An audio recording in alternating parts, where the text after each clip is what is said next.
കർക്കിടകത്തിലെ തിരുവോണത്തിൽ ഒരു പിള്ളേരോണമുണ്ട്. ഈ പേര് സൂചിപ്പിക്കുന്നത് പോലെ തന്നെ കുട്ടികൾക്ക് മാത്രമായിട്ടുള്ള ഒരു ഓണമാണിത്. ചിങ്ങത്തിരുവോണം പോലെയൊന്നും വരില്ലെങ്കിലും സദ്യവട്ടങ്ങളൊക്കെ ഒരുക്കിയാണ് പണ്ട് കാലങ്ങളിൽ പിള്ളേരോണവും ആഘോഷിച്ചിരുന്നത്. ചെറിയ പൂക്കളം ഒരുക്കുന്ന ചടങ്ങുണ്ട്. കുട്ടികൾക്ക് ഏറ്റവും പ്രിയങ്കരമായ ഉണ്ണിയപ്പം ഈ ദിവസത്തെ പ്രധാന വിഭവമാണ്. പണ്ട് കാലങ്ങളിൽ ഓണത്തിന്റെ ഒരുക്കങ്ങൾ ഈ ദിവസം മുതലായിരുന്നു അത്രേ ആരംഭിച്ചിരുന്നത്. ദുരിതവും പട്ടിണിയും തുടർച്ചയായി പെയ്യുന്ന മഴയും ഇരുട്ടും ഒക്കെ നിറഞ്ഞ കർക്കിടകത്തിലെ ദിവസങ്ങൾ, അതാണ് പണ്ട് കാലത്ത് ഏറെയും ഉണ്ടായിരുന്നത്. കള്ളക്കർക്കിടക മഴയെ ശപിച്ച് ഉത്സാഹം നഷ്ടപ്പെട്ട് കഴിഞ്ഞുകൂടുന്ന കുട്ടിക്കാലങ്ങൾ അന്ന് കാത്തിരുന്നത് ഈ പിള്ളേരോണത്തിനാണ്. വരാനിരിക്കുന്ന സമൃദ്ധിക്ക് വേണ്ടി തയ്യാറാവുക, അതുപോലെ തന്നെ മലയാള കലണ്ടറിലെ ആദ്യ മാസമായ ചിങ്ങം പുലരുന്നതിന് വേണ്ടിയുള്ള കാത്തിരിപ്പ് തുടങ്ങുക, ഇതൊക്കെ കർക്കിടകത്തിലെ തിരുവോണ ദിനം മുതൽ തുടങ്ങുമായിരുന്നു.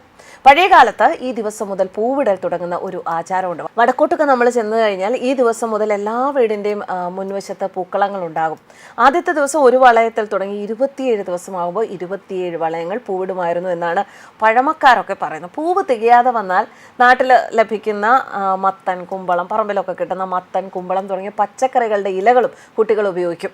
തിരുവോണ ദിവസം മണ്ണ് കുഴച്ചുണ്ടാക്കുന്ന ഓണത്തപ്പന് കണ്ണായി കുട്ടികൾ വെച്ചിരുന്നത് മഞ്ചാടി കുരുവാണ്. കുട്ടികൾ ഉത്തരവാദിത്തമുള്ളവരായി വളരാനുള്ള പരിശീലനം കൂടിയായിരുന്നു അത്രേ പിള്ളേരോണം. ഈ ദിവസം വീടുകളിൽ കുട്ടികൾക്ക് പ്രത്യേക പരിഗണനയാണ്.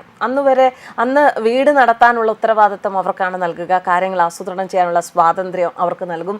അതിലൂടെ വരാനിരിക്കുന്ന ചിങ്ങത്തിലെ തിരുവോണത്തെ വരവേൽക്കാൻ പ്രത്യേക ഉത്സാഹവും ഒരു ഊർജവും ഒക്കെ കുട്ടികൾക്ക് ലഭിക്കും. കൂടാതെ കുട്ടികളിൽ ആചാരപരമായ ബോധം, സംസ്കാരം ഇതൊക്കെ വളർത്താനും ഈ ചെറിയ വലിയ ആഘോഷം ഉപയോഗപ്പെടും.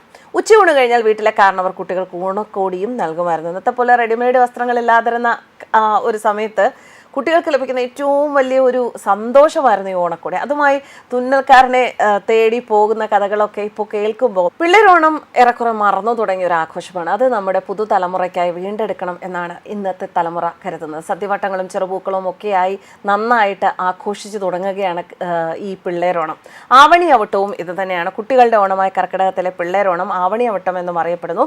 ഈ ദിവസമാണ് ആചാരവിധി പ്രകാരം ബ്രാഹ്മണർ പൂണൂൽ മാറുന്നത്. ബ്രാഹ്മണ മഠങ്ങളിലും ക്ഷേത്രങ്ങളിലും അന്നേ ദിവസം പൂണൂൽ മാറ്റ ചടങ്ങുകളും ഉണ്ടാകും. ഒരു സംവത്സരത്തിന്റെ പാപദോഷങ്ങൾ പൂണൂലിനൊപ്പം ജലത്തിൽ നിമജ്ജനം ചെയ്യുന്നു എന്നാണ് വിശ്വാസം. പുതിയ കർമ്മങ്ങളിലേക്കുള്ള പ്രവേശനത്തിന്റെ പ്രതീകമാണ് പുതിയ പൂണൂൽ ധരിക്കൽ.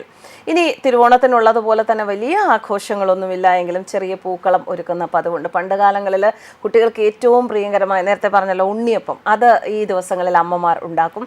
ചിലയിടങ്ങളിൽ കുട്ടികളൊക്കെ ഒത്തുചേർന്ന് കൈകളിൽ മൈലാഞ്ചി അണിയുന്ന പതിവുമുണ്ട്. തൃക്കാക്കരയപ്പനും പിള്ളേരോണവും ബന്ധമുള്ളതാണ്. വാമന പ്രതിഷ്ഠയുള്ള തൃക്കാക്കര ക്ഷേത്രത്തിലെ ഓണാഘോഷങ്ങൾ കർക്കിടകത്തിലെ തിരുവോണത്തിന് തുടങ്ങി 28 ദിവസമാണ്. ഇവിടെ ക്ഷേത്രോത്സവത്തിൽ പങ്കുകൊള്ളാത്തവർ പിന്നീട് വരുന്ന അത്തം മുതൽ 10 ദിവസം തൃക്കാക്കരയപ്പനെ വെച്ച് ആഘോഷം നടത്തണമെന്നായിരുന്നു രാജാവായിരുന്ന പെരുമാളുടെ കൽപ്പന. തൃക്കാക്കരയപ്പന്റെ തിരുനാളായി തിരുവോണം കൊണ്ടാടാനും ആവശ്യപ്പെട്ടു. തിരുവോണത്തിന് 28 ദിവസം മുൻപുള്ള പിള്ളേരോണവും 28 ദിവസത്തിന് ശേഷമുള്ള 28ാം ഓണവും ഒക്കെ മലയാളിക്ക് ഒരു കാലത്ത് ആഘോഷമായിരുന്നു. ആഘോഷങ്ങൾ നമുക്ക് വീണ്ടെടുക്കാം. ആഘോഷങ്ങൾ എപ്പോഴും സന്തോഷം നൽകുന്നവയാണ്. ആചാരങ്ങൾ നമുക്കിങ്ങനെ പാലിക്കാനുള്ള പ്രേരണ നൽകുന്നവയാണ്. അതിനേക്കാളൊക്കെ ഉപരി ഒരു പോസിറ്റീവ് എനർജി, ഒരു ഉത്സാഹം, ഇതൊക്കെ നമ്മുടെ ജീവിതത്തിൽ നിറയ്ക്കുന്നവയാണ് ഒരു പരിധിവരെ ചില നല്ല ആഘോഷങ്ങൾ. ന്യൂസ് ഡെസ്ക് കർമ്മ ന്യൂസ്.